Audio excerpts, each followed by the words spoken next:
1,2 addition of alcohols to carbonyls is a very important reaction for a number of reasons.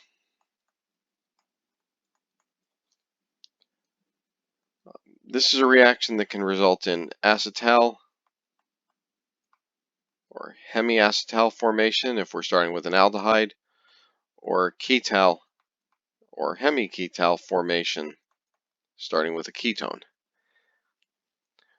And this is a reaction, the 1,2 addition of alcohols, that is important both from a synthetic point of view in the lab, but we'll also see it has a very, very important biological application. So in a reaction like this, we start with a carbonyl, aldehyde or ketone. We add an alcohol to it, and this is done under acidic conditions.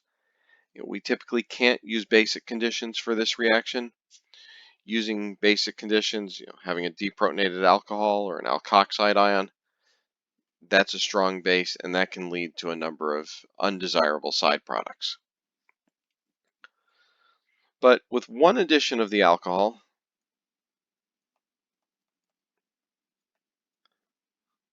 we get this product.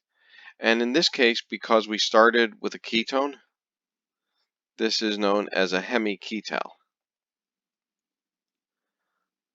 Depending on reaction conditions, this reaction can go a second time, and we end up with 2 additions of the alcohol, giving us what's known as a ketal.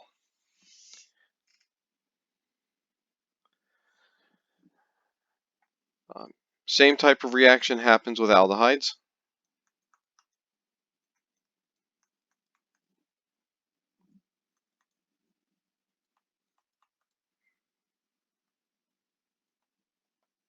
Again, under acidic conditions, we can add once,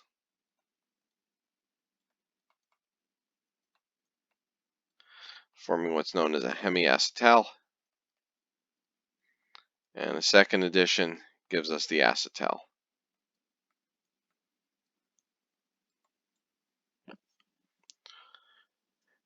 And in addition to this, you can also do this reaction with a diol and make a cyclic ketal or cyclic acetal.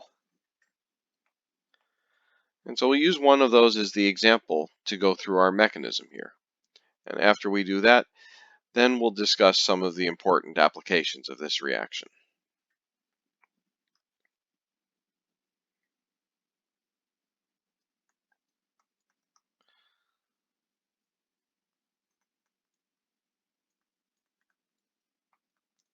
So as with any acid catalyzed reaction addition to carbonyls, first step, protonation of the carbonyl. We do that because we have a neutral nucleophile, which is not as good of a nucleophile, and so we need to increase our electrophilicity.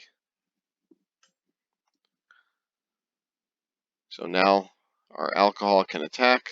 It does the 1,2 addition onto the activated carbonyl.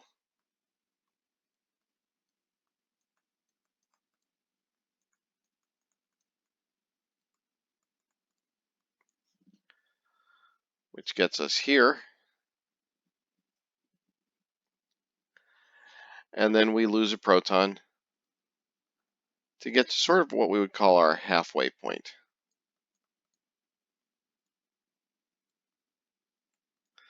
Or our hemiketal. As we said, depending on the starting materials, depending on the reaction conditions, some reactions will stop at this point. We'll see that especially in our biological application.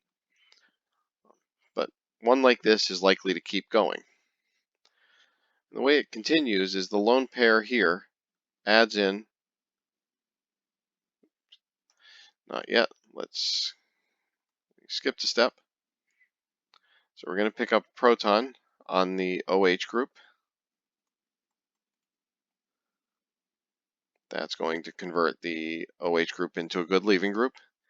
And then our oxygen here can add in its lone pair and kick out water.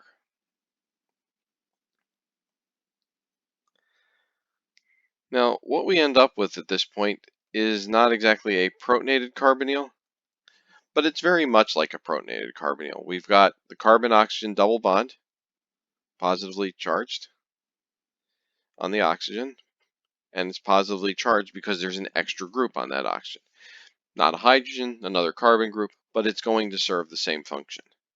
And since it's activating that carbon for attack, the other alcohol, or the second alcohol, can come in.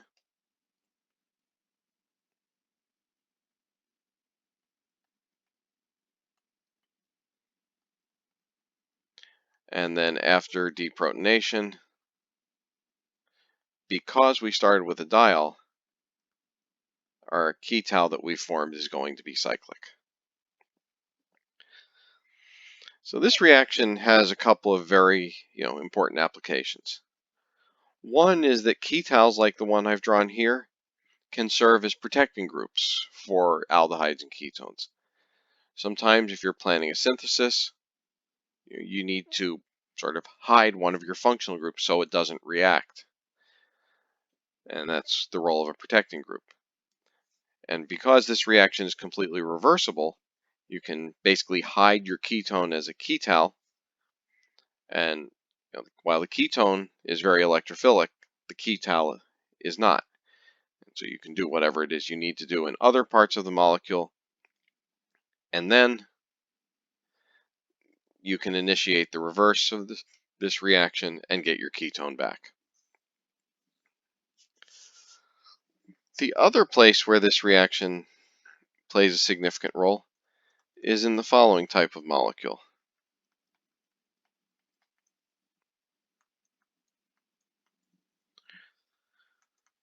So you may recognize this as a sugar.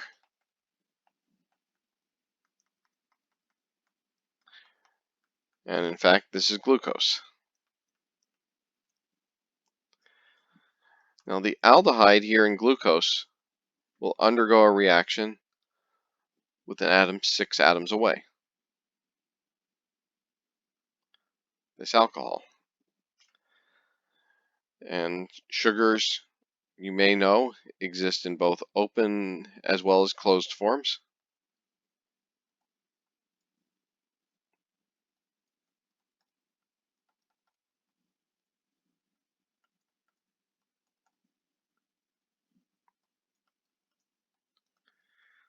And here's what we would call the closed form of glucose.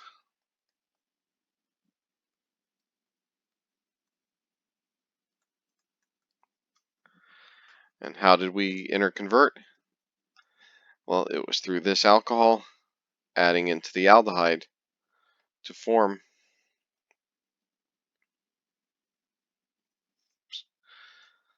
uh,